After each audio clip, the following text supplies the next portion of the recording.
How to find and share Snapchat profile QR code. Hello everyone, welcome to this channel. I'm Emily and I'm here to help you out today. So without any delay, let's get started. So first of all, launch the Snapchat application on your device and make sure you are logged into your account. Now tap on your profile at the top left corner of the screen. As you do that, here you can see your profile in yellow cover over here. So simply tap on it. And this is your Snapchat profile QR code, which is also known as Snap code. So Snapchat automatically generates a QR code for your profile. So if you are on this page, you have found your Snap code. So now what you need to do in order to share this is you can simply tap on this option of share Snap code. So as you tap on it, here you can see there are different options to share your Snapchat profile code.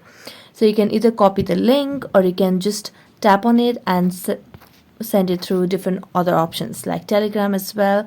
So I'm going to select on Telegram and select one of the profile to show you how to share it, and then tap on it and then tap on send. And as you do that, you'll be able to share your Snapchat profile QR code.